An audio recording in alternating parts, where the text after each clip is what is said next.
Vamos continuar. Então, nós começamos a ver a questão da decomposição em base, né? Então, aí eu falei um pouco do espaço de Hilbert para vocês, como é que a gente constrói um espaço de funções. E a gente tem um exemplo específico, um exemplo básico, que é a construção da base de Fourier, né? Que você tem aqui um conjunto de funções que pertence a um espaço aqui de funções diferenciáveis entre menos L e L, né? Tal que f de x mais 2L é igual a f de x, certo? Então, são funções periódicas de período 2Ls. Então, se você pensar aqui que você tem o domínio da função, né? Esse aqui é o ponto que a função parte, ela tem que voltar para o mesmo ponto, com a mesma derivada, com o mesmo tudo, né? Quando você andar L aqui, certo? 2L aqui. E essas funções, claramente, elas vão ter, digamos, contribuições de vários tipos, né? Você poderia pensar, como é que eu posso entender essa decomposição, né? Como é que eu posso entender essas contribuições que essa função pode ter? Então, o que nós mostramos na aula passada é que a gente pode pegar essa função f, que é uma função de x, e escrever como sendo um somatório de n indo de menos infinito a mais infinito, de um certo coeficiente, que eu vou chamar de f til n, exponencial de i k n x, certo? E aqui a gente botou a nossa normalização, que é a raiz de 2L. Peraí, deixa eu só checar se essa normalização está certa. Cadê você? Isso, raiz de 2L. Até aqui tudo bem, pessoal? A gente mostrou, né, que a gente pode fazer essa decomposição. Essa decomposição pode ser feita porque justamente é o conjunto de todas as possíveis soluções para o nosso operador, né? A gente mostrou aquele autoadjunto para a integral de menos L a L, né? Então a gente, né, você pode pensar que esse cara aqui são todas as soluções possíveis para esse operador aqui, certo? De forma que elas satisfaçam as condições de contorno, né? Então você vê que as condições de contorno aqui, quando a gente impôs que essa função tem que ser periódica, fixa o nosso K, e o nosso K acaba sendo um Kn, que depende de um número inteiro, que vai ser simplesmente IN sobre L, certo? Se ao infinito é complexo? Não, são as funções infinitamente diferenciáveis nesse domínio aqui. Se fosse 5 aqui, seria funções pelo menos 5 vezes diferenciáveis. Infinito significa que são infinitamente diferenciáveis. Certo? O FNtil é o coeficiente, se você quiser pensar assim, dessa função nessa base. Então, é basicamente um número complexo que você precisa multiplicar por esses fatores aqui para reconstituir, recompor a sua função f, certo? E esse cara que são as funções de base, exatamente, né? Porque nós mostramos, né, que a gente pega aqui, que nós chamamos de S de E, né? A gente mostrou que n vai ser igual a delta de n certo? Onde isso aqui é simplesmente uma integral de nx x dx, aqui tem um complexo conjugado, de menos L a L, certo? A gente mostrou que isso aqui dá essa delta de n. Isso. Se você usa essa expressão aqui, integra dos dois lados, você vai encontrar que ENF, né, vai ser igual a integral de n de menos L a L, né, f de x dx, certo? Então, o que vai acontecer? Esse cara aqui, né, é o que nós chamamos de EN de x, certo? Então, vai ficar assim, somatório de n de menos infinito a mais infinito, e aqui a gente vai ter integral de EN. Aqui eu já usei o n, e esse somatório aqui é mudo, então vou usar n' aqui para não confundir, tá? Então vai ficar EN, porque é o EN que eu tinha botado aqui, e aí eu vou ter meu FN til e N linha de x dx. Todo mundo entendeu os passos que eu dei até aqui? eu simplesmente peguei essa expressão para f, que está aqui, tá? E substituí lá. A diferença é que, como eu já estou usando o índice n aqui, eu troquei esse n para n' aqui. Então, eu tenho que trocar aqui e aqui, certo? Bom, mas isso aqui, como eu falei para vocês, é um coeficiente, tá? Isso aqui é um número, não é uma função de x. Então, ele sai da integral e essa integral dá o delta. O delta vai ficar assim, né? Soma de n de menos infinito a mais infinito, fn' til, delta n', certo? Mas aí, esse delta sobrevive só quando n for igual a n', então esse somatório vai embora e fica til n, certo? Então, você vê que, dada essa relação de completude, completeza, você pode sair dos coeficientes e chegar na função, ou da função para os coeficientes.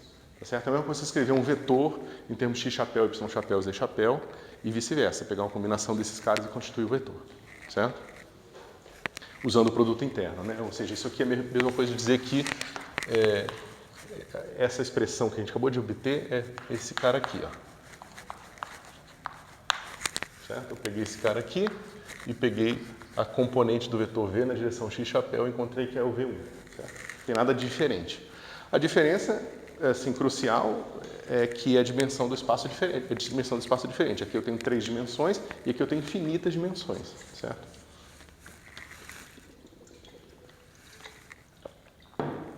Então, esses espaços de dimensão finita ou infinita com uma base complexa são espaços de Hilbert, certo? E todos os espaços de Hilbert, de certa forma, são parecidos. Tá? Então, a gente começa com um exemplo super simples para entender quais são as características gerais, desenvolver uma intuição sobre esses espaços e depois aplicar em contextos mais complicados, que é o que a gente vai fazer em seguida. A gente vai fazer isso depois para o átomo de hidrogênio, a gente vai fazer decomposições tridimensionais. Agora, antes disso, uma coisa que eu falei para vocês, né? Por que as transformadas de Fourier foram tão importantes na computação? Porque você compacta a informação do que está acontecendo numa onda complicada em alguns coeficientes. Né? Então, por exemplo, se é uma onda que tem vibrações, é natural que esse tipo de operador, né, as suas autofunções, descrevam bem essas ondas com poucos coeficientes. Então, digamos, você veja aqui, quando o seu K é zero, significa que é uma constante, né? Porque esse cara aqui, quando o n é zero, o k é zero, então a exponencial de zero é 1, então você tem uma constante. Então seria tipo a média. Então você pega a média dessa função aqui. Provavelmente a média dessa função vai ser algum número nessa altura aqui, assim. Bom, esse número, função constante nessa altura, descreve bem a minha onda? Mais ou menos, ela me dá uma noção ali de mais ou menos a altura da minha onda, mas ela não faz uma descrição completa ainda. O que eu posso fazer após isso? É pegar a primeira decomposição, o primeiro elemento que você tem aqui. Então, para n igual a 1, você tem o quê? Você tem um K que vai π sobre L, certo? Π sobre L é uma coisa que vai fazer um arco assim, ó, certo? Ou alguma coisa, se for o cosseno, vai ser assim, né? Peraí. Se for o seno, vai ser assim. E se for o cosseno, vai ser... Não, pera um pouquinho, porque senão as condições de contorno não dão. Então,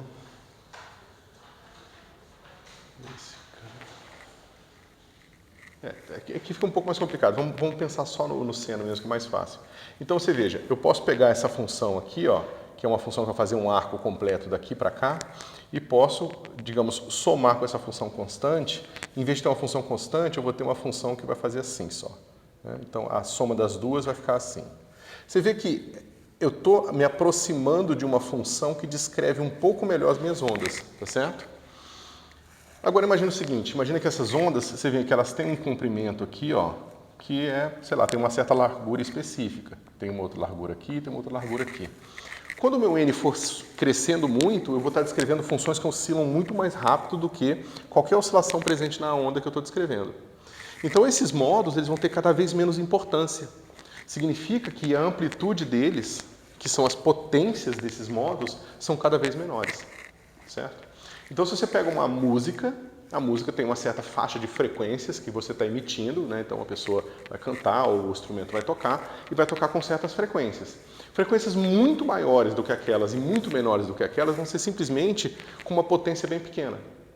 Aí você pode simplesmente truncar, você joga fora esses caras. Você fala, olha, na minha descrição final eu vou jogar todas as frequências muito maiores do que o ouvido humano é capaz de perceber e todas muito menores. Então aquelas os muito graves, muito agudos, você joga fora. E aí você às vezes com, sei lá, 5, 10, 20 elementos da base, você consegue descrever todo aquele som de forma, pelo menos do ponto de vista da audição humana, perfeita. Certo? E é isso que é a técnica de compactação que a gente usa para tudo, para vídeo. Né? Vídeo é a mesma coisa. Existe um comprimento de onda que a gente consegue olhar, que é o quão pequeno, o menor pixel que a gente consegue perceber. Certo? Menor que aquilo, eu botar aqueles comprimentos de onda é irrelevante para mim, porque aquilo ali não vai me ajudar em nada na descrição. Certo? E aí você pode se perguntar se isso é uma questão só de uma, como é que se diz, de uma utilidade prática, quase de engenharia, ou se existe física importante por trás disso. Né? E a resposta é, existe muita física importante por trás disso. Muito do que a gente faz quando a gente estuda, por exemplo, física de partículas, é entender, por exemplo, quando que o ultravioleta da teoria afeta o resultado final ou não. Porque o problema da física de partículas, né, do século passado, o grande problema, que é os infinitos que aparecem lá, são as contribuições infinitas vindo do ultravioleta. Aí você se pergunta, mas como é que pode? É como se eu, ao olhar para a porta, eu precisasse entender como que os átomos que estão na porta estão constituídos. É como se a contribuição do infinitamente pequeno afetasse a minha visão sobre a porta. Entendeu? Que é basicamente isso que esses infinitos estavam dizendo. Só que a questão é que, quando a gente olha a teoria de campos de uma forma geral, o que você acaba percebendo é que essas contribuições infinitas, elas são todas de um tipo muito especial. Elas se agrupam e dão o mesmo tipo de efeito no meu olhar, certo? Então, aí nasce o grupo de renormalização. Mas é só para dizer que as questões das escalas que entram na sua teoria, elas são extremamente importantes. E as escalas que entram na sua teoria estão associadas a esses caras aqui, certo? E quando a gente tem uma teoria estatística para esses caras, esse cara aqui, né, a probabilidade desse cara ter um certo valor ou outro, acaba sendo chamado de espectro de potências. Então, quando a gente olha para o universo e vê como que a matéria está disposta no universo, a gente estuda o espectro de potência da distribuição de galáxias, o espectro de potência da distribuição de estrelas, ou o que é que seja que a gente esteja estudando no momento. Certo? Então, tudo isso é parte dessa ideia de que você pode pensar numa função como um vetor num certo espaço, você pode decompor esse vetor numa certa base que tem um significado físico com escalas físicas associadas àquela base. Certo? E aí, ao fazer essa decomposição, você consegue extrair informação física sobre o problema. Basicamente, a gente faz com tudo. Né? A gente pega uma coisa que é um todo, a gente projeta em dimensões, né, e extrai informação. De certa forma, são o que essas LLMs fazem. Né? Você pega um texto, você encontra direções nesse texto, ou seja, você decompõe um texto num espaço de dimensão 3000 e você descobre quais são as possíveis direções e onde que aquela palavra está naquele espaço e descobre quais são as possíveis associações que uma palavra tem a outra e acaba fazendo toda essa revolução que a gente está tendo nesses algoritmos de geração de texto. Né? E agora imagem, vídeo, som e tudo. Okay? Bom, então é só tentando relembrar vocês um pouco sobre a questão da decomposição em série de Fourier e a importância dela, tá certo? E agora a gente pode voltar para os nossos harmônicos esféricos e terminar de fazer as continhas que nós tínhamos chegado lá. Bom, então, só para lembrar vocês, isso aqui volta para logo antes de a gente começar essa parte do espaço de Hilbert, nós tínhamos encontrado os polinômios associados de Legendre. Né? Então, nós encontramos aqui que os PLMs, e a gente daqui a pouco vai fazer contato com a questão geométrica por trás desses caras, tá? Mas por enquanto a gente vai fazer uma conta um pouco mais abstrata. Então, a gente tem esse termo aqui, que é aquele termo introduzido por convenção, né? Que isso aqui é um termo de normalização. XL N sobre 2.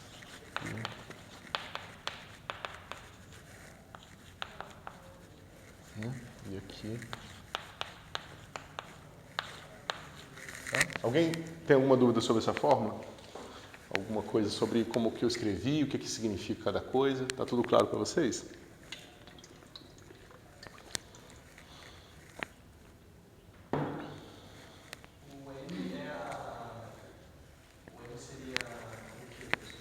Quando a gente escreveu, né, a equação para esse cara, a gente fez assim, ó.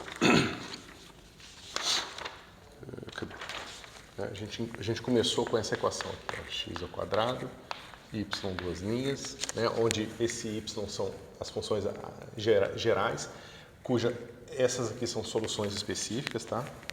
Menos 2xy' mais L mais 1 menos n ao quadrado sobre 1 menos x quadrado y igual a 0. Certo? Então, basicamente, a gente já tinha visto essa equação aqui sem esse termo, e a gente viu que tinham soluções em série de Frobenius complicadas, mas que se nós escolhêssemos esse L como um número inteiro, né, ou seja, se L pertence aos naturais aqui, ou melhor, o Z positivo, então a gente sabe que as soluções colapsam para polinômios. E essas soluções colapsadas para polinômios são boas porque elas não divergem em x igual a mais ou menos 1. Elas não divergirem aqui vai ser importante para a gente porque a gente vai conseguir descrever funções na calota, numa casca esférica completa, tá certo? Então isso aqui vai ser um requerimento para as classes de funções. Desculpa. Da mesma forma que esse aqui é um requerimento também. Quando a gente diz que a função é periódica, isso aqui é uma consequência direta da periodicidade da função. Da mesma forma que a gente diz que a gente vai descrever uma função na casca da esfera e ela não pode divergir em lugar nenhum, a gente tem como consequência direta a discretização desse cara aqui, que em princípio podia ser qualquer número real, isso aqui aparecesse aqui. Eu poderia chamar de lambda e dizer que esse número aqui é qualquer número real. Só que a gente descobre que se for um número real diferente de L vezes L mais 1, onde L é um número inteiro, essa solução aqui ela ia divergir ou no polo norte ou no polo sul. Vocês vão entender porque que eu estou chamando de polo daqui a pouco. Só que quando nós formos encontrar essa equação, a gente vai encontrar ela no contexto de método de separação de variáveis, que a gente vai ver daqui a pouco. E no método de separação de variáveis, esse cara aqui aparece por causa da decomposição na direção no plano xy. Tá certo? Então a gente vai ter uma série de Fourier que vai descrever a nossa função no plano xy. E essa série de Fourier, você vê que ela vai estar associada a um número inteiro aqui, ó. Esse número inteiro que está aqui é esse número que está aqui, certo? Então esse cara aqui, ele vai estar associado ao momento angular na direção z. Né? O momento angular na direção z é o momento angular de rotação no plano xy, certo? Então na mecânica quântica, esse cara vai estar associado ao operador momento angular na direção z, e esse aqui vai estar associado ao momento angular total, certo? E aí tem uma série de coisas interessantes que acontecem aqui, que o momento angular total ele é sempre diferente do momento angular na direção onde a rotação se dá, o que é muito estranho. Né? Classicamente, né, você imagina, você tem uma coisa aqui, e aí você tem um cara está girando nessa direção, aí você tem esse momento angular que está aqui, né, da rotação aqui. Então você pensa, bom, o momento angular total é o momento angular na direção, né, é o Lx quadrado mais o Ly quadrado mais o Lz quadrado. Certo? Classicamente, digamos que esse cara está girando aqui na direção z perfeitamente. Então ele está girando aqui e está girando assim. É claro que isso vai ser igual a Lz quadrado, porque eu estou dizendo que não tem rotação no plano xy, né, qualquer outro. Então esses caras aqui são zero. Quanticamente a gente vai mostrar que isso aqui é sempre verdade. Vocês vão ver no curso de mecânica quântica, isso aqui é sempre verdade. Sempre tem mais momento angular total do que numa direção só. O que é extremamente estranho. Mas vem do princípio de incerteza de Heisenberg, tá certo? Mas, como eu falei, isso é para outra história. Mas eu vou dar os elementos matemáticos para vocês poderem entender isso quando vocês chegarem no curso. Ok? Então, essa é a ideia. A gente está construindo as soluções para essa equação aqui, que daqui a pouco a gente vai motivar geometricamente, e a gente conseguiu construir usando essas técnicas de geradores aqui, né, de Rodrigues, né, de fórmulas de Rodrigues para esses polinômios. Okay? Só que agora o que eu quero mostrar para vocês é que a gente consegue ter, para essas funções, o mesmo tipo de estrutura de produto interno que a gente tinha aqui para os modos de Fourier, tá certo? Isso vai permitir a gente construir agora um produto interno no espaço de mais dimensões. Tá? Alguma dúvida? Quando a gente coloca esse menos n quadrado menos x quadrado, a gente está fazendo os associados? Ou... Isso, são os polinomios de Legendre associados, esses caras aqui. Quando esse cara é para zero, ou seja, os polinomios de Legendre associado com m igual a zero reduzem-se aos polinomios de Legendre usuais. Tá, ok? Então a pergunta é, será que a gente consegue introduzir um produto interno aqui? E aqui a pergunta seria, como que a gente faz o produto interno? E aí eu vou explicar para vocês, mas a gente não vai deduzir, porque seria muito longo, qual é a resposta certa, tá? Mas eu vou dizer para vocês que existem algumas formas diferentes de se fazer isso. Então, veja, a gente poderia fazer a seguinte pergunta. Eu vou integrar de menos 1 a 1, né, o meu PML de x e o meu PML' de x dx. Né? Na discussão que a gente fez na outra aula sobre o espaço de Hilbert, a gente falou que poderia ter um certo peso aqui, certo? E a gente fez duas contas explícitas sobre esse peso, mostrando que o operador, que agora é esse cara aqui, esse operador aqui, ele precisa ser autoadjunto com aquele peso que aparece ali. E nós mostramos explicitamente que ele é autoadjunto tanto para o caso de Fourier quanto para o caso de Legendre. Aqui, se nós fôssemos fazer, ia dar um trabalho danado mostrar que esse cara precisa ser igual a 1 para o operador ser autoadjunto, tá certo? Aí vocês se perguntam, bom, eu preciso sempre fazer isso, né? Eu sempre preciso fazer aquela conta gigante para mostrar qual é o peso? A resposta é não. A gente consegue caracterizar todos esses problemas aqui como problemas de Sturm e Liouville, tá certo? Que infelizmente a gente não vê com detalhes nesse curso. Eu talvez fale um pouco para vocês, mas não faz parte da ementa. E quando você trabalha o problema de Sturm e Liouville, você resolve esse problema em geral, ou seja, você mostra em geral como que você extrai essa função olhando diretamente para o seu operador. Ou seja, você olha para essas funções que aparecem aqui, ó, essas três funções, e olhando para essas três funções, você já deduz quem tem que ser o peso, tá certo? Essa seria a maneira mais, como é que se diz? Seria a maneira de encontrar o peso usando esse arcabouço de análise funcional. Porém, quando a gente vai fazer essa construção, a gente vai fazer no espaço tridimensional, né? Ou seja, a gente vai fazer isso no contexto de integrações de 3x, certo? E quando você faz isso em d3x, você sabe que d3x em coordenadas esféricas vai ser r2 seno θ dθ dφ, certo? Imagino que todos vocês já sejam cansados de ver isso aqui. Então, esse aqui é o jacobiano da transformação, falta dr. Esse aqui é o jacobiano da transformação, a gente depois vai ver isso com um certo detalhe, né? E você se pergunta, né? Essa integral aqui, basicamente, vai ser integral em θ. E esse peso vai ser o peso correto. Quando a gente fizer a transformação de variável de θ para x, que a gente vai ver também daqui a pouco, vai ver que esse aqui é o peso correto. Ou seja, o peso correto já está introduzido na geometria do operador que a gente está trabalhando.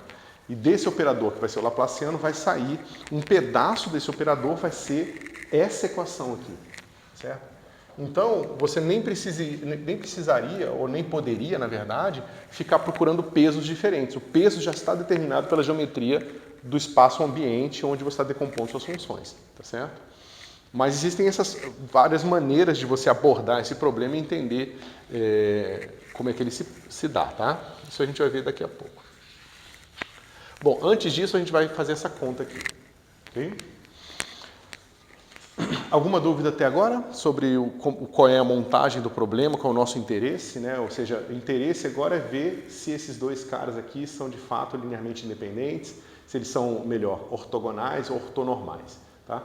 Por que a gente não botou o m diferente? Você poderia se perguntar, bom, se são funções diferentes, por que o m não é diferente? O que nós vamos ver é que essas funções elas vão vir de um espaço, de uma decomposição de um espaço tridimensional em 3 dimensões, e uma das dimensões, que é a dimensão que determina o m, é uma dimensão de Fourier. E a gente já mostrou que essa dimensão, as funções são ortogonais. Então, a ortogonalidade de Fourier vai fazer com que os m's tenham que ser iguais aqui, tá certo? Então, só para dizer para vocês não se preocuparem com isso por enquanto, porque a gente vai provar que M tem que ser igual aqui e que a gente tem que ver se esses caras com L diferentes são ou não são ortogonais. Tá certo? Bom, então se a gente ingenuamente colocar aqui esse cara aqui direto igual a 1 e substituir a expressão do P aqui, a gente vai obter o seguinte. 1 sobre 2 elevado a L mais L', L fatorial, L' fatorial. Essa vai ser uma conta longa, tá, pessoal? Integral de 1 menos x ao quadrado elevado a m. Ó, cada um daqueles caras tem um fator de 1... eu fiz errado. Aqui é o quadrado, tá? 1 menos x quadrado, m sobre 2. Tem dois fatores desse, o m é igual, então multiplica, em vez de ficar m sobre 2, fica só m, que eu acabei de botar lá, certo?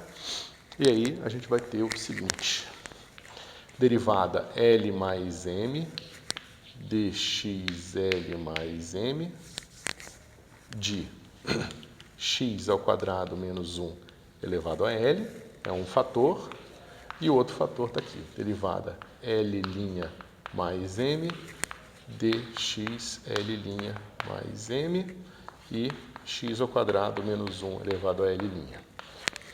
E aí, pessoal, quanto é que dá essa integral aí?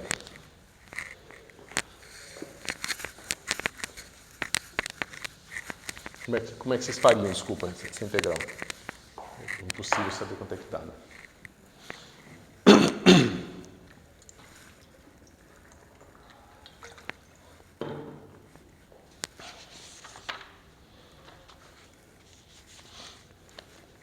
Sem perda nenhuma de generalidade, eu vou escolher L' maior que L. Tá certo? Deixa eu ver. Se eu faço os dois casos primeiro, né? Botar maior ou igual por enquanto. Ok? Essa é a ideia. A gente vai tentar jogar. Por que a gente quer fazer isso?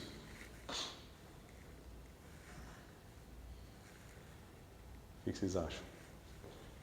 Qual é o truque aqui dessa conta toda que a gente vai fazer, ele vai sempre girar em torno da mesma coisa. É um polinômio que você vai diferenciar algumas vezes. Se você diferenciar mais vezes do que a maior ordem do maior termo do seu polinômio, dá zero, certo? Esse é o truque. Se você deriva exatamente o mesmo número de vezes da ordem do seu polinômio, vai dar uma constante, tá certo? Então esse é o truque que a gente vai usar sempre. O que acontece? Qual é a ordem desse cara aqui? Esse cara aqui, o maior termo que eu vou ter aqui é x elevado a 2L, certo? Então, o seu m ele pode ser no máximo quanto? Antes desse negócio aqui dar zero. L. Porque se ele for L mais 1, eu vou estar diferenciando mais vezes do que a maior potência que tem aqui, e esse negócio daria zero. Isso é uma coisa que quando vocês forem ver na mecânica quântica, vocês vão fazer todo um truque de como que os operadores se comportam para justamente mostrar que o momento angular na direção m não pode ter um rótulo maior do que o do momento angular total. Mas isso ainda não vai implicar que isso aqui seja verdade, tá? Aqui tem uma igualdade aqui. Na verdade, isso aqui vai ser verdade sempre na mecânica quântica, como eu falei para vocês. Mas o rótulo vai ser o mesmo, ou seja, se eu vou ter momento angular total 5, momento angular na direção z pode ser no máximo 5 ou menos 5, ou seja, o cara pode estar girando aqui no máximo ou ao contrário no máximo, tá certo? Ok, vamos reorganizar isso aqui. Eu vou fazer o seguinte, deixa eu só ver quais são os rótulos que eu vou dar para esse negócio. Tá, então, ok, eu vou reescrever isso aqui assim, pessoal. Esse cara aqui eu vou chamar de 1 menos x quadrado, eu estou chamando de... Cadê? Deixa eu só ver o sinal. Será que eu errei o sinal aqui?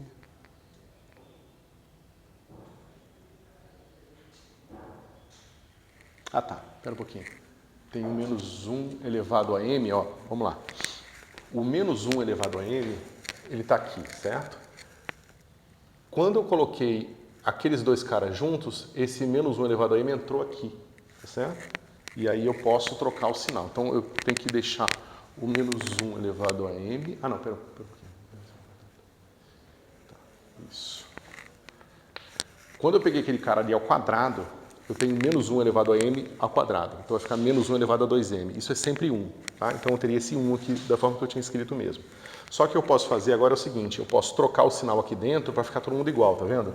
Que aqui é x ao quadrado menos 1 elevado a l, x ao quadrado menos 1 elevado a l', e aqui seria 1 menos x quadrado. Só que eu vou fazer o seguinte, eu vou trocar esse cara aqui para menos 1 elevado a m, x quadrado menos 1 elevado a m.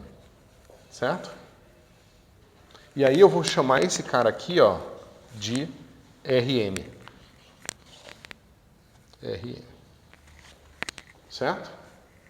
Então aqui eu tenho Rm, aqui eu vou ter Rl, certo?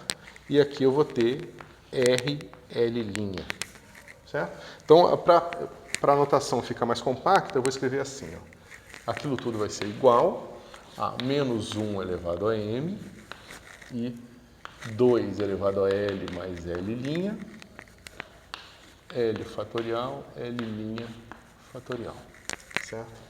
E agora eu acabei de lembrar que é melhor deixar esse cara aqui estritamente maior. Então, é com perda de linearidade. A gente vai fazer esse caso primeiro, depois a gente vai fazer o outro caso, que é a igualdade, tá? Então, a gente tem o mesmo fator de normalização e a nossa integral fica assim.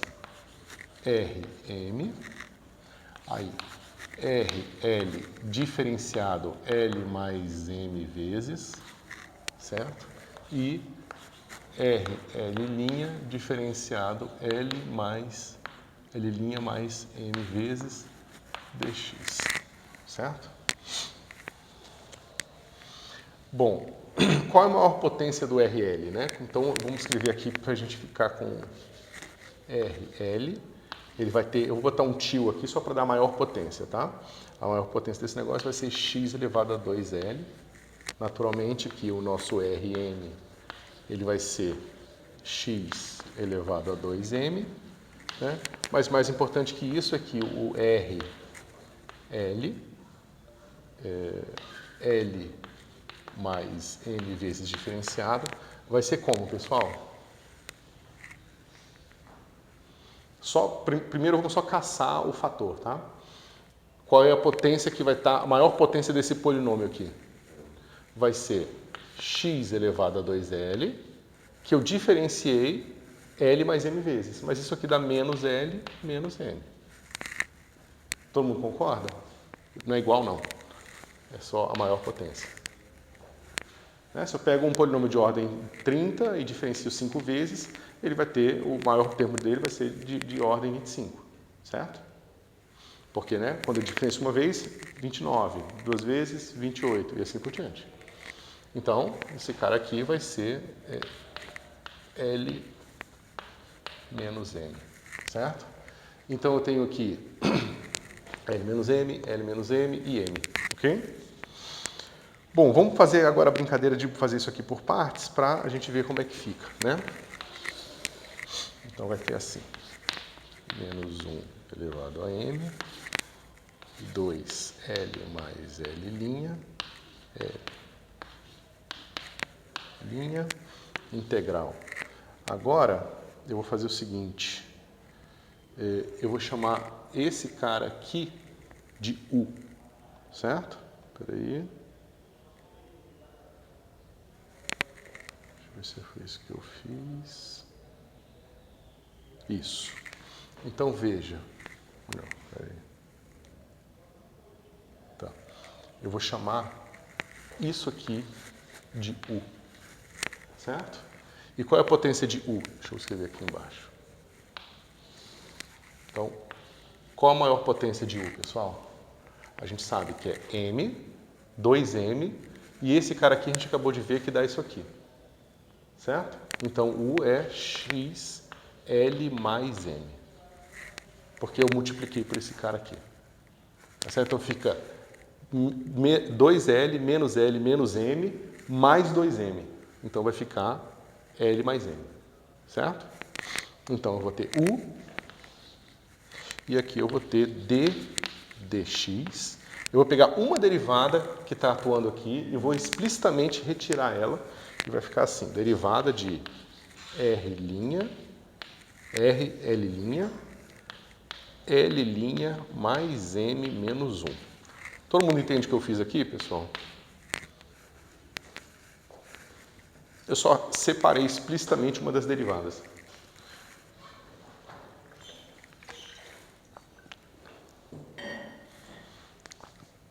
E aí? O que a gente pode fazer?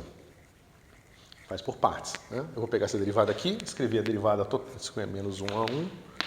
Eu vou escrever como a derivada total disso tudo, depois menos a derivada desse cara aqui, certo? Então vai ficar assim. Menos 1m, 2 elevado a L mais L', L fatorial, L' fatorial. Porque, né, o menos 1 aqui é para dizer que essa derivada é o que eu tirei aqui. Eu só escrevi o seguinte, ó. Imagina que eu tenho assim, f diferenciado n vezes, certo? Isso aqui eu posso reescrever assim. Isso aqui é igual, vamos botar assim, 5. Quinta derivada de f. Isso aqui é igual a d dx da quarta derivada de f. É só isso, certo? Então eu só separei aqui. É claro que eu estou supondo que esse cara aqui é maior que 1, tá? Se não fosse maior que 1, eu não poderia fazer isso. Mas a gente não precisa se preocupar porque isso não vai dar nenhum efeito importante. Então, é a derivada total desse termo aqui. Então, vai ser, isso aqui vai dar pra gente u RL' diferenciado L' mais N menos 1, calculado em menos 1 e 1. Né? Quanto é que vai dar isso aí, pessoal?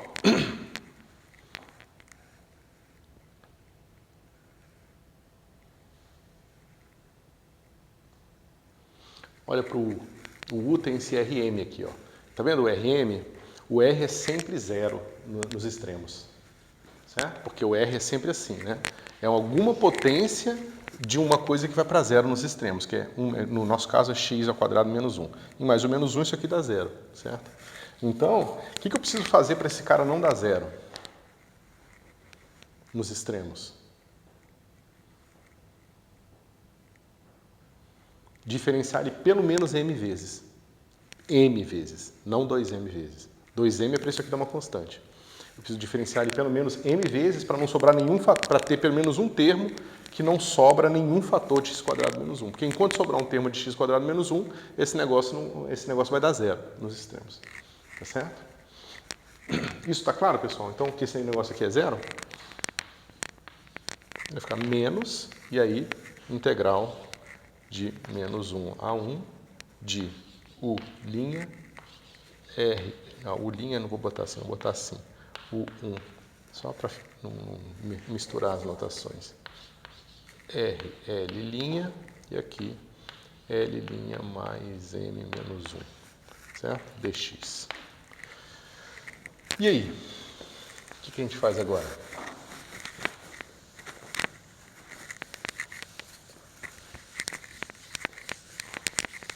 O que vocês acham que vai acontecer aqui?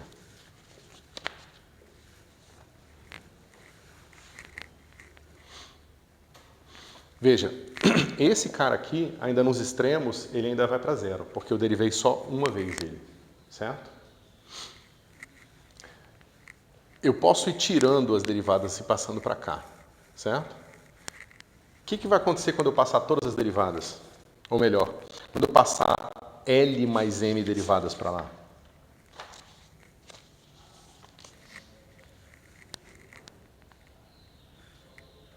O que vocês acham?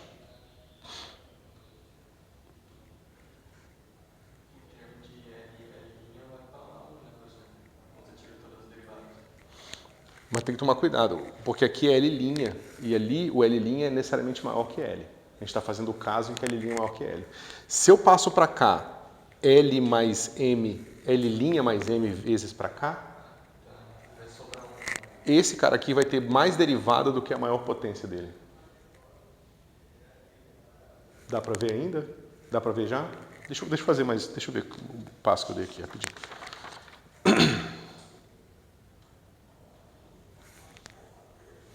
Então, fica assim. Né? deixa eu... Vou fazer assim, eu vou passar K, tá? Ó, esse cara aqui é quantas vezes eu fiz por partes. Toda vez que eu fizer por partes, eu vou mudar o sinal, certo? Então, eu vou fazer o seguinte, esse negócio aqui vai ficar assim, menos 1 elevado a K, então eu fiz por partes K vezes, tá certo? Aí eu tenho aqui 2, deixa eu ver se eu estou esquecendo alguma coisa. Menos 1 elevado a m, que está ali, isso. Aí eu tenho 2L mais L', L fatorial, L' fatorial, e vai ficar assim, integral de menos 1 a 1 de RL', eu troquei a ordem, deixa eu deixar o U, L mais, não, aqui é só K. Então eu passei K derivadas para cá, e aqui vai ficar R'. Tem uns detalhes aqui, é por isso que eu estou fazendo com mais calma, tá? Menos mais menos K, certo? Dx. Quantas vezes faz sentido eu fazer essa conta? Ou seja, porque veja, para isso aqui funcionar, esse cara tem que ser 0, certo? Para esse cara ser 0, a gente tem duas coisas acontecendo aqui. Deixa eu ver. Para esse cara aqui. Para esse cara ser 0, eu preciso olhar para o meu U, tá? Esse cara aqui, veja, eu estou diferenciando esse cara aqui mais vezes do que L, porque tem L mais M aqui. Então esse cara não vai para 0 nos extremos. E vai ter termos que vão ser não necessariamente 0 nos extremos, porque quando eu diferenciar um termo desse cara aqui, tá vendo? Deixa eu pegar, aqui o L mais M. Se eu pegar esse termo aqui, eu diferenciar ele L vezes, eu vou ter um termo que vai ser a derivada desse cara elevado a L. Só que a derivada desse cara aqui é 2x. 2x elevado a L não faz 0 nos extremos, certo? Então, eu tenho que tomar cuidado com esses termos aqui. Então, eu tenho só m vezes que eu posso fazer isso, tá certo? Só que quando eu faço isso m vezes, o que vai acontecer aqui com esse termo daqui? Vocês entenderam o ponto do que está acontecendo? Né? Eu vou fazer a derivada aqui. Quando eu faço a derivada, você vê que o termo que aparece aqui, ele tem uma derivada anterior. Tá vendo? Aqui não tem nenhuma derivada e depois ele aparece com a primeira derivada.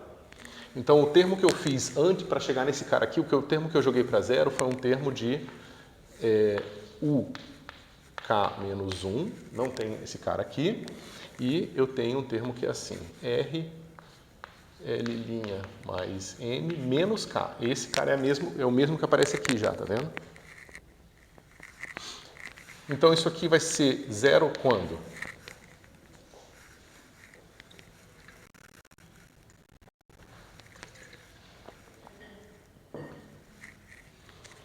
Ó, quando esse cara aqui for M, né, esse cara aqui ainda vai para 0 nos extremos, certo? E aí tá tudo jóia. Quando esse cara passar e for exatamente, quando K for igual a M mais 1, o que vai acontecer? Esse cara aqui a gente não pode mais garantir que ele vai ser 0 nos extremos. Mas o que vai acontecer aqui?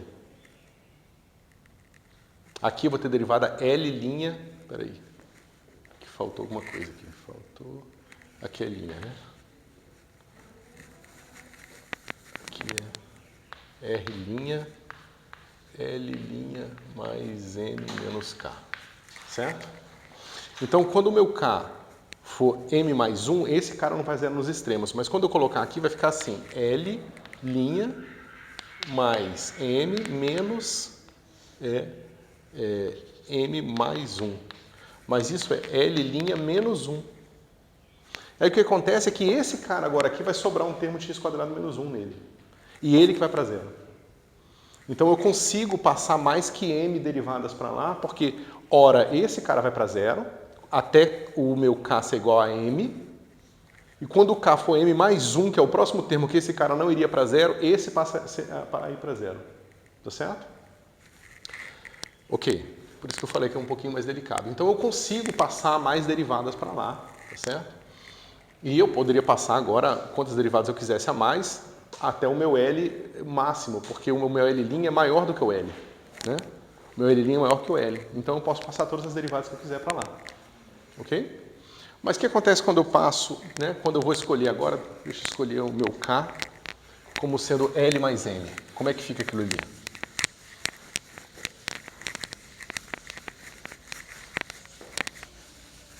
Se eu escolho K igual sendo L mais M, então vai ficar assim. Menos 1, aí seria L mais M, só que 2M vai dar menos 1 elevado a 2M é 1, então fica só L, certo? 2 elevado a L mais L' e L fatorial, L' fatorial, ok? Integral de menos 1 a 1 de R, L', L', agora é mais M menos K, então fica só menos L, certo? Ok. E aqui, U elevado a L mais M dx. E aí, quanto que é isso?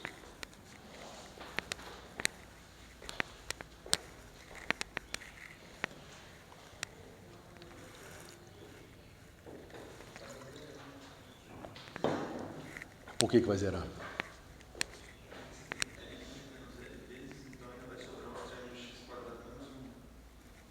Não, tudo bem, mas veja o que aconteceu aqui, ó.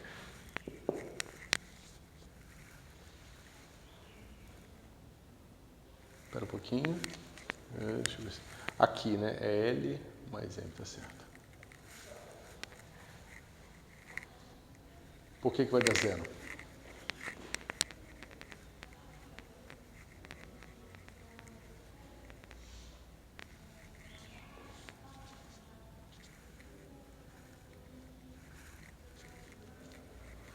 Olha para o nosso U aqui, ó. A maior potência dele é L mais M.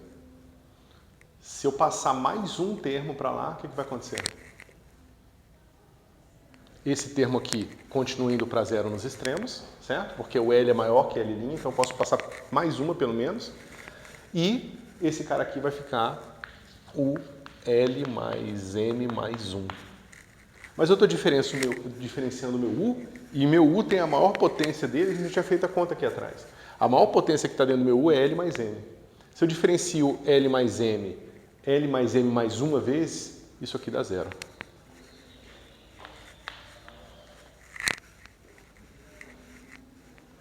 Mas isso só vai ser verdade se meu L' for maior do que L. Senão, aquele cara ali não pode, eu não posso passar mais uma derivada e aquele cara ali não vai para zero. Certo? Então, olha que interessante. A gente simplesmente escolheu L' maior que L, mas se um é maior que o outro, a gente sempre pode chamar L e L', trocar os nomes. Então, quando L for diferente de L', esse negócio dá zero. Então, a gente mostrou que essas funções são ortogonais, naturalmente ortogonais. O que não é nenhuma surpresa, já que a gente tem teoremas que garantem que quando essas funções são autofunções de certos operadores diferenciais autodisjuntos, elas necessariamente vão ser ortogonais. É um resultado que a gente deveria saber a priori da álgebra linear. Tá?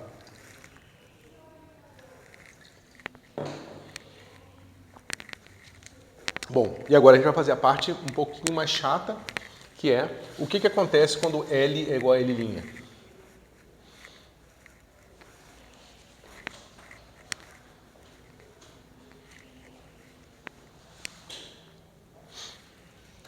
A gente tem que ver quanto é que dá aquela integral. Né? Porque quando L é igual a L', esse negócio vai dar a norma da função para a gente. E com a norma da função, a gente vai calcular, digamos, a normalização. E com a normalização, a gente vai conseguir construir os nossos harmônicos esféricos, que vão ser autofunções ortonormalizadas na casca da esfera. Tá certo? Então, vamos lá. Se L for igual a L', a gente tem U elevado, derivado L mais M vezes, ou seja, eu não posso mais passar a derivada aqui para mostrar que esse negócio é zero, porque essa derivada aqui já está no máximo, tá certo? E aí eu não teria nenhum termo dando zero para mim nos extremos. Mas então eu posso calcular esses caras aqui explicitamente. Então vai ficar U vai ser igual a Rm, Rl diferenciado L mais M vezes, certo? E isso aqui está diferenciado L mais M. Como que a gente faz essa conta, pessoal?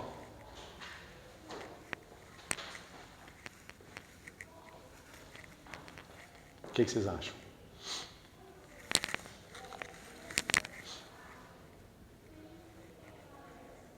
O que importa para a gente? Porque veja, qual é a potência que a gente tem aqui? A maior potência é 2L, certo?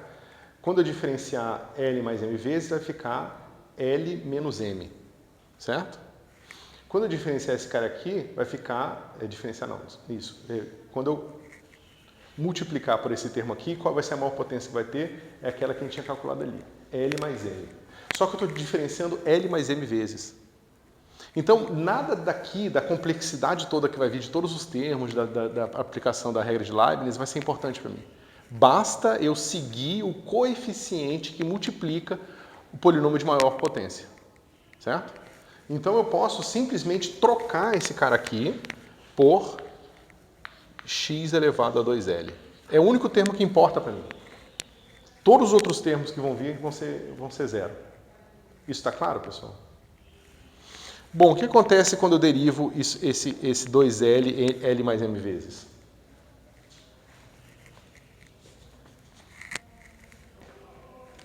Vai aparecer uma coisa assim, né? 2L, 2L menos 1, 2L menos 2, até quanto? Né? Primeira vez que eu derivei, 2L, depois 2L menos 1, 2L menos 2, até quanto? 2L menos L mais M mais 1. Todo mundo entende o mais 1, né? É a última derivada, é aquela que vai descer o expoente para o último termo, ela cai com um termo mais 1. Né? Quando você deriva x ao quadrado, não cai 1 aqui, cai 2. Né? Vai 2x.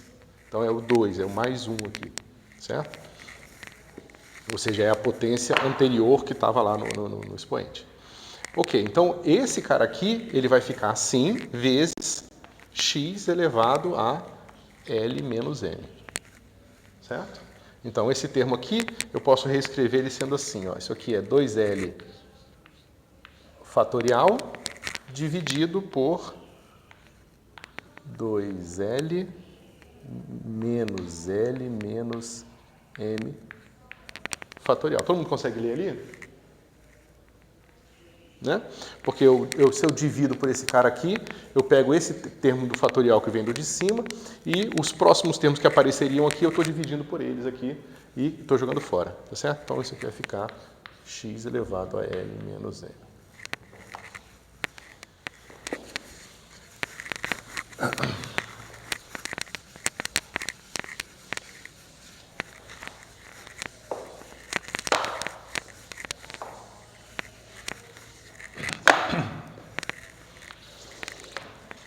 Ok, então a gente já sabe o que tem aqui. Agora, esse termo ele vai contribuir com o termo de x elevado a 2m. Vocês concordam? Esse cara aqui. Tem outros termos aqui? Tem um monte de outros termos. Isso aqui é um x ao quadrado menos 1 elevado a m. Só que todos os outros termos que multiplicarem aqui não vão ter potência suficiente para sobreviver a essas derivadas aqui. Certo? Então, eu multiplico por 2m. Então, eu vou ter assim, ó. Eu vou ter 2L fatorial dividido por L menos M fatorial. Né? Eu já peguei o 2L menos L e botei L, tá? Isso, e aí vai ficar agora x elevado a L mais M. E eu preciso diferenciar isso aqui, é L mais M vezes. Mas é fácil, né? Como é que vai ficar isso aqui? Se eu tenho um x elevado a uma potência e diferencio ele a mesma potência, isso aqui vai dar simplesmente 2L fatorial vezes L mais M fatorial, dividido por L menos M fatorial. Certo? Ok.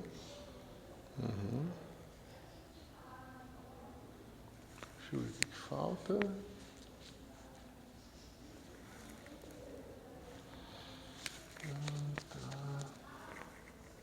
Ok, então isso deu pra gente, né, isso tudo aqui para escrever esse pedacinho aqui, ok? Que é esse pedaço aqui. O que vai sobrar para a gente agora? Né? Eu vou ter esse cara que eu vou escrever, eu vou deixar ele escrito assim. Deixa eu escrever completo. Então agora a nossa integral vai ficar assim. Deixa eu escrever separado, porque senão vai ficar muito complicado. Melhor. Falta escrever essa integral aqui. É integral de menos 1 a 1 de RL dx. Certo? Ou seja, a gente calculou explicitamente esse termo aqui. Quando L foi igual a L', aqui é só RL, aqui é zero, o derivado zero vezes, então sobra só R elevado a L dx. Tá certo? Esse termo aqui a gente acabou de calcular, deu uma constante que vai sair da integral. Então basta que eu calcule essa integral aqui para ter o nosso resultado completo. Certo? Então vamos lá. Deixa eu ver onde que eu me lembro que eu calculei de uma maneira mais difícil e depois de uma maneira mais fácil.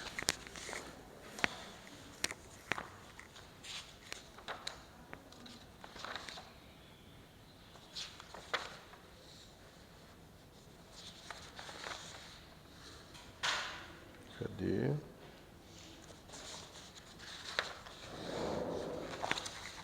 Tá aqui. Então isso aqui vai ser integral de menos 1 a 1 de x ao quadrado menos 1 elevado a L dx, certo? Aí a gente vai fazer a troca de x igual a cosseno de θ, né? E dx igual a menos seno de θ dθ, certo? Então, a nossa função aqui, ó. Pessoal, isso aqui é uma função par, né? Porque x é quadrado, é uma função par, então isso aqui é uma função par. Eu posso fazer essa integral aqui sendo duas vezes de 0 a 1, tá certo? Então vai ficar assim, duas vezes integral de 0 a 1 de x ao quadrado menos 1 elevado a L dx, que vai ser duas vezes integral de 0 a 1 de cosseno ao quadrado de θ menos 1 elevado a L. Seno, peraí que tem um fator de menos. Nem menos aqui. Seno. Isso. Seno de θ dθ. Até que tudo bem, pessoal? Eu só peguei aqui o dx, troquei por menos seno de θ dθ.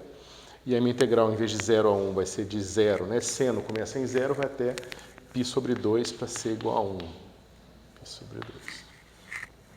Tá certo? Bom, quanto é que dá isso aí? Né? A gente pega esse cara aqui. Peraí, por que eu troquei o sinal? Por que eu troquei o sinal?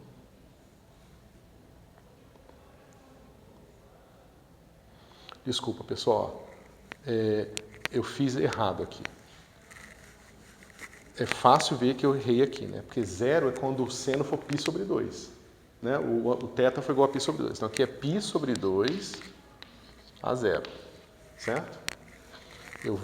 Se eu inverter a ordem de integração, eu engulo esse sinal aqui. Então,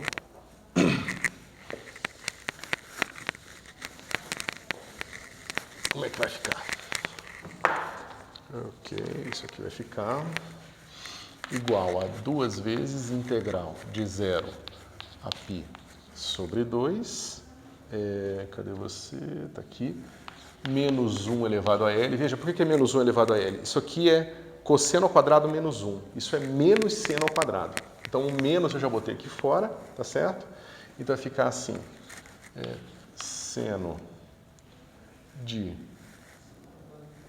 seno elevado a 2L, né? 2L mais 1.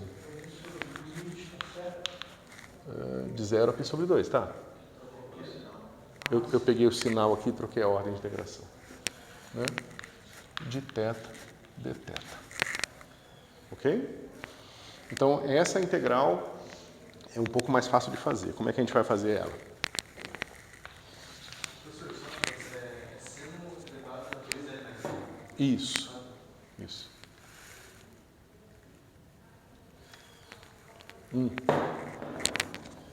Faltou 1, né? Obrigado. Então, vamos fazer o seguinte, para a gente simplificar, eu vou fazer mais uma limpeza aqui. Eu vou calcular só isso aqui agora. Integral de 0 a π sobre 2 de seno de θ, né, elevado a n. Vou botar assim para ficar mais fácil. Dθ. Ok? Como é que tipo de brincadeira a gente pode fazer para fazer essa integral aqui?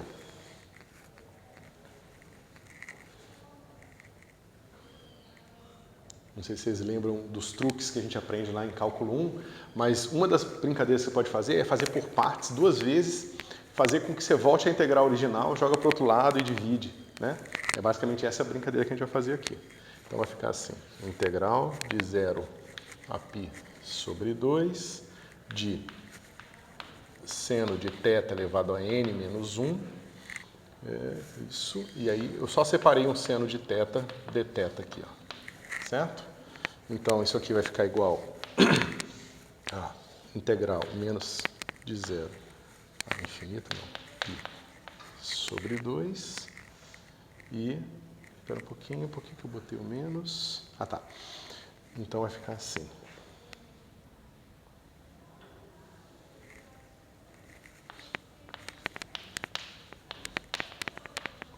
Menos 1. Menos aqui é porque eu estou escrevendo o meu seno como d dθ de cosseno de θ dθ. Tá certo? Eu só escrevi o seno como derivada de menos derivada de cosseno. Tá certo? Ok. E agora eu vou escrever como isso aqui com uma derivada total.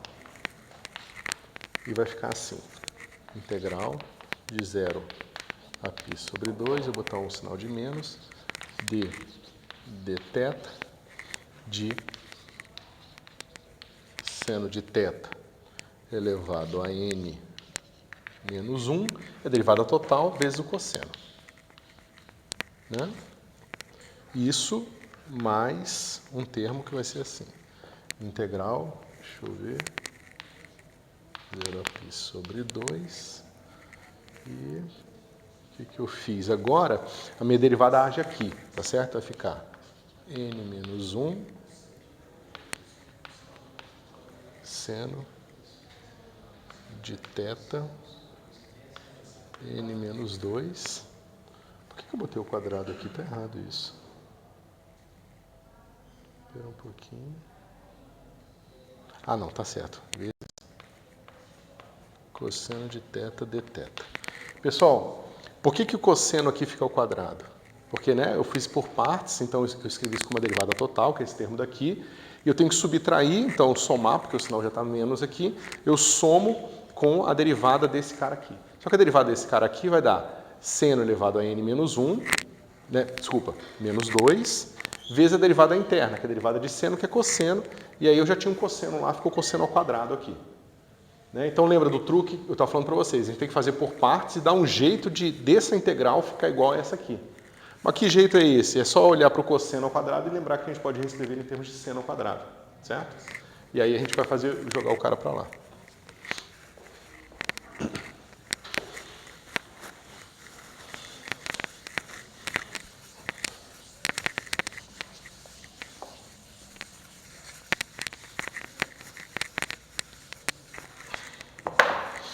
Então vai ficar como isso aqui? Vai ficar.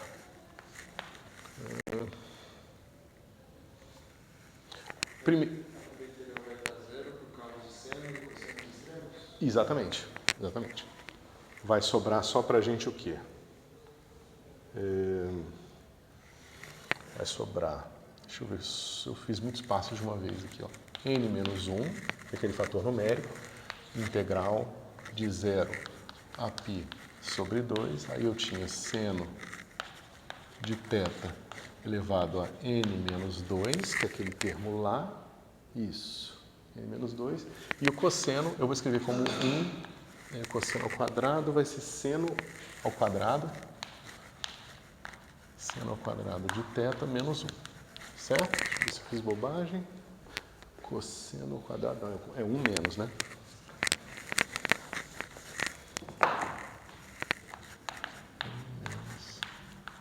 Seno ao quadrado de θ, deixa eu ver se não tem nenhum sinal estranho aqui.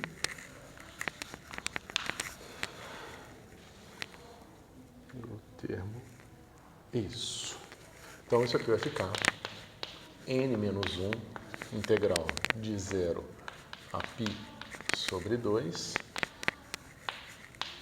seno n menos 2 dθ, a gente guarda isso aqui na nossa mente, vai ficar menos n menos 1 integral de 0 a π sobre 2, seno elevado a n dθ.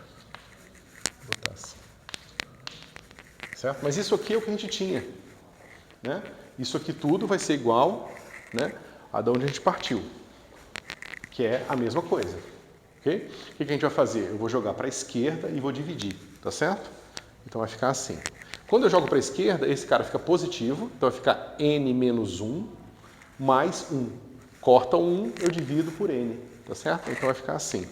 Integral de 0 a π sobre 2 de seno de θ elevado a n dθ vai ser igual a quê? N menos 1 dividido por n. Certo? Integral de 0 a π sobre 2 de seno de θ elevado a n menos 2 dθ. E aí, pessoal, o que eu posso fazer agora?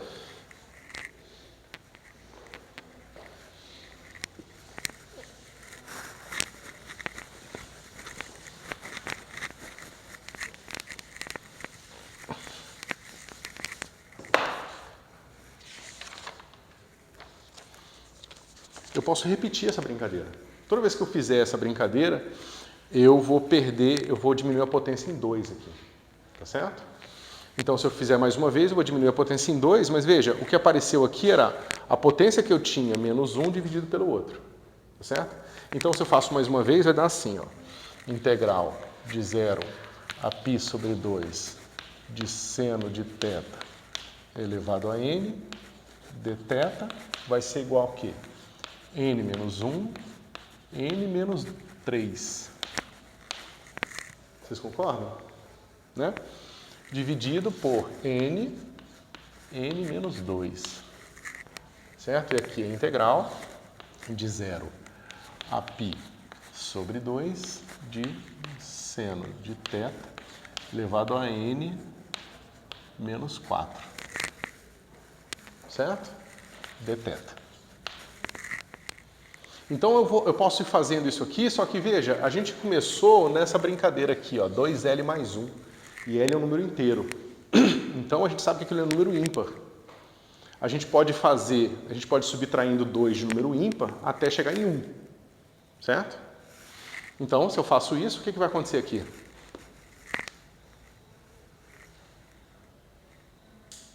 Vai dar N menos 1, N menos 3, N menos 5, até dar 1 esse cara aqui, e aqui também, até dar 1. Tá certo? Mas isso aqui vai ser igual ao quê? É o que a gente chama de menos 1 duplo fatorial. Vocês já tinham visto duplo fatorial? Duplo fatorial é igual ao fatorial, só que ao invés de subtrair 1, você subtrai 2. A gente vai reescrever isso em termos do fatorial normal daqui a pouquinho, tá? Não tem nada demais, não. Mas é isso aqui. Né? E esse cara, isso aqui vale para n ímpar. Ímpar, certo? E aqui é n duplo fatorial. Deixa eu ver se eu fiz alguma bobagem.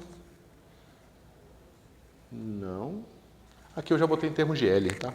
Então, vou botar em termos de L, n igual a 2L mais 1, que é ímpar. Ok? Então, aqui vai ficar 2L mais 1 menos 1 fica 2L. E aqui é 2L mais 1 duplo fatorial. Tá certo? E fica o quê? Vezes a integral de 0 a π sobre 2 de seno de θ. Quanto é que é esse aqui, pessoal?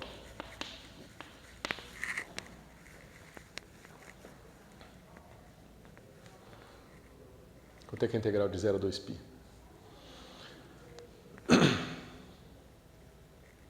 Dá 1, né? Então, isso aqui tudo aqui é igual a 1. Então, esse aqui é o meu fator, tá certo? Deixa eu ver se eu esqueci alguma coisa. Não. Bom, duplo fatorial, 2L, então vai ficar assim. 2L vezes 2L menos 2 vezes 2L menos 4 e assim por diante. Vocês concordam? Bom, se o meu L fosse 3, que número eu teria aqui? Então seria 6 vezes 4 vezes 2. 3 vezes. Se o meu número aqui fosse 4, ia ser 8, 6, 4, 2. 4 vezes também.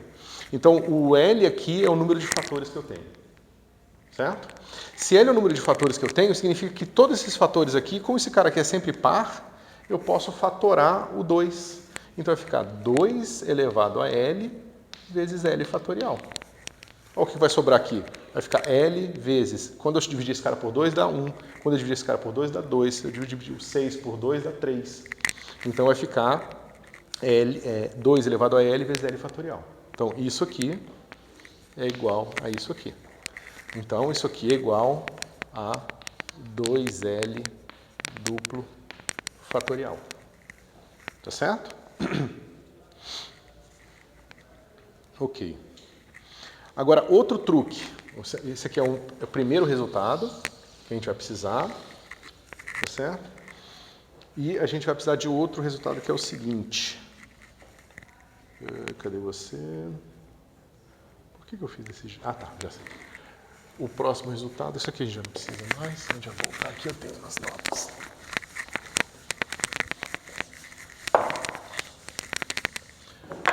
O próximo truque é o seguinte. O que acontece se eu pego 2L duplo fatorial e multiplico por 2L mais 1 duplo fatorial? O que vocês acham? Né? Esse cara vai ficar assim, pessoal. Ó. 2L vezes 2L menos 2, 2L menos 4, vezes, vezes 2L mais 1, aí menos 2, né? Então é 2L menos 1, depois 2L menos 3 e assim vai. Certo? Agora vamos reorganizar. Isso aqui é um produto. A ordem do produto, tanto faz. Eu pego esse vezes esse, vezes esse, vezes esse, vezes esse, vezes esse. O que é isso?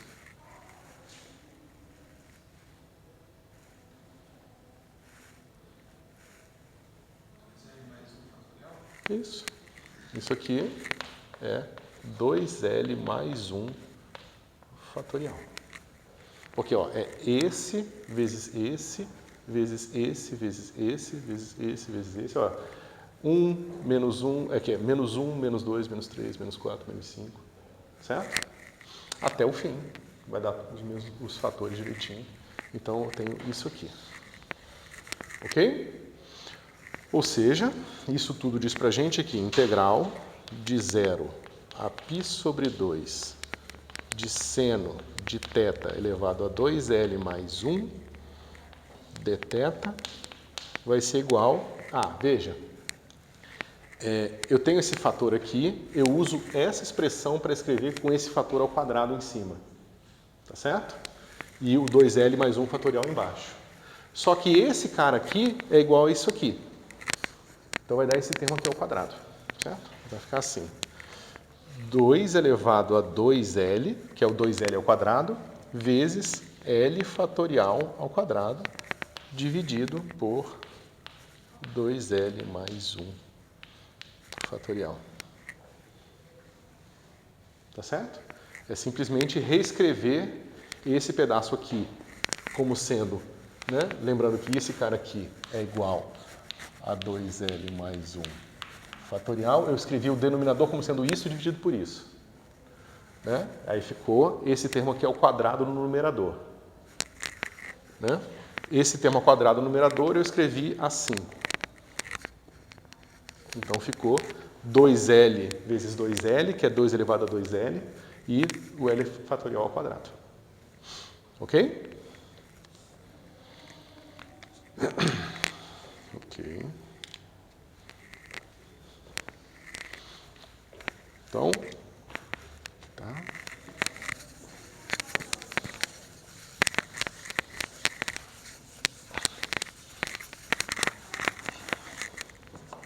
Então, se a gente voltar para a nossa original, falta um fator de 2 e um fator de menos 1 elevado a L, né? Então, x ao quadrado menos 1 dx elevado a L. Isso aqui vai ser o fator de 2, tá certo? O fator de menos 1 elevado a L e aquele fator que a gente acabou de deduzir, 2L, L fatorial ao quadrado dividido por 2L mais 1 fatorial. Ok? Pessoal, até aqui, tudo bem? Eu sei que é complicado, mas eu gosto de fazer essas contas porque muitas vezes vocês têm que fazer essas contas como exercício ou porque vocês estão resolvendo algum problema e vocês nunca viram alguém fazer esse tipo de conta e quando vocês veem alguém fazer, às vezes a gente aprende vendo, né? Então, por isso que eu gosto de fazer esse tipo de conta. Bom, então a gente vai fazer um passo atrás e voltar para a nossa integral que a gente queria, de menos 1 a 1, de PLM ao quadrado dx. Né? Então, a gente tinha um fator que a gente já tinha originalmente, era assim, menos 1 elevado a L, né? Aí tem 2L fatorial. Aí a gente tinha encontrado L mais M fatorial. Lembra das derivadas, aquele negócio? L menos M fatorial, tá certo? Aí a gente tinha ainda aqui o 2 elevado a 2L e o L fatorial ao quadrado. Lembra, esses caras aqui vieram lá da normalização dos nossos polinômios que a gente tinha obtido lá atrás. Já estava dentro do nosso fator dos polinômios de Legendre, tá? Esses fatores aqui. Esse a gente deduziu com aquelas integrais do R, passando as derivadas de um lado para o outro. E o menos 1 também, tá certo? E esse cara aqui também. Aí, o que sobra aqui é multiplicar pelo que a gente acabou de encontrar, que é 2 vezes menos 1 elevado a L. E, cadê você? 2 elevado a 2L. Ok? E o L fatorial ao quadrado. Isso aqui tudo dividido por 2L mais 1 fatorial. Tá? É claro que eu aconselho que vocês façam essas contas todas para vocês acreditarem nisso aqui, tá? Bom, esse fator está aqui. Esse fator está aqui.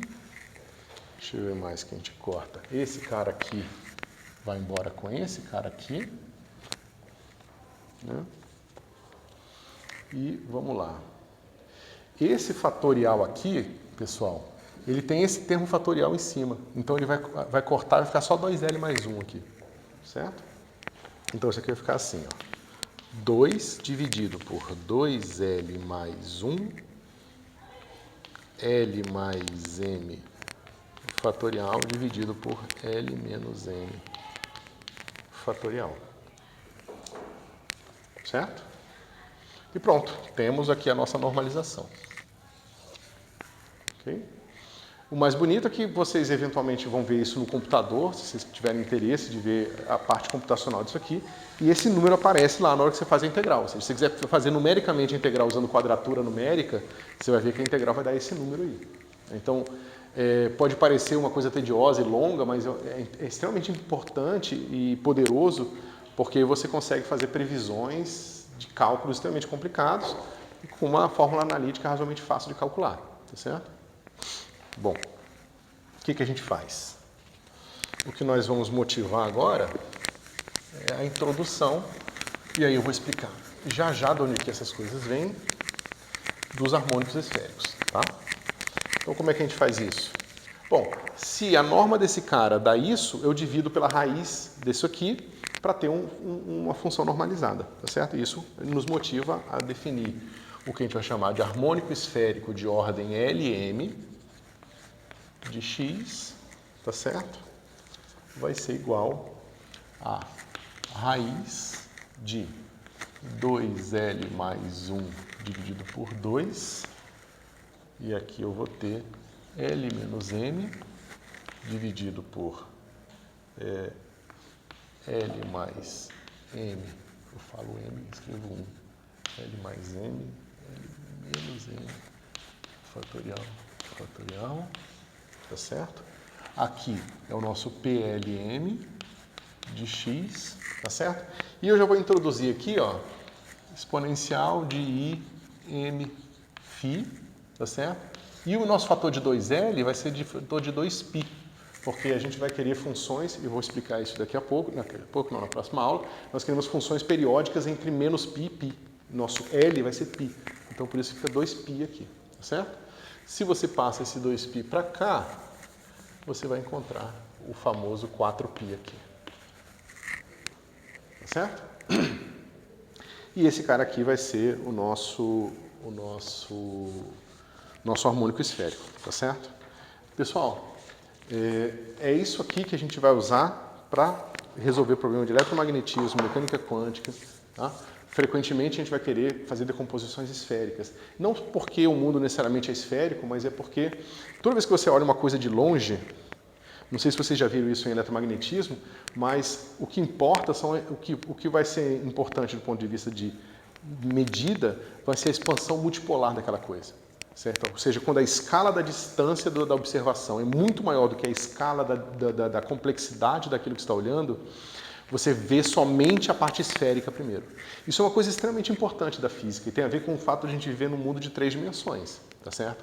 Se o mundo tivesse mais ou menos dimensões, isso ia ser totalmente diferente, mas isso é muito importante para vocês entenderem que até o caráter pontual das partículas não necessariamente quer dizer que as partículas sejam fundamentalmente pontuais. Só significa que qualquer escala de estrutura interna que a partícula tenha é uma escala de distância tão pequena comparado à distância que eu estou olhando a partícula, que eu sempre vou ver ela pontual. Ou seja, de muito longe tudo é pontual. É uma coisa que você olhar para o céu e ver uma estrela, ela é um ponto, né? Você não vê a estrutura da estrela. Por que a gente vê ela como um ponto antes da gente ver a estrutura dela? Porque o que a gente vai ver depois é que o decaimento dos outros multipolos são muito mais rápidos do que o decaimento do monopolo. Tá certo? Então, os outros multipolos, eles são muito fracos para o nosso olho conseguir perceber. Tanto que para você ver a forma de alguma coisa, você precisa ver ela de perto, né? Tanto que a gente não vê a forma da Lua, ela parece exatamente um disco, por mais que ela seja aproximadamente um disco, a gente não consegue ver nenhuma nuance dela, justamente porque ela está distante o suficiente para a gente ver mais um monopolo dessa coisa, tá certo? Então é isso, a gente vai usar essas funções aqui, vai fazer decomposições e resolver problemas mais próximos da realidade, tá certo?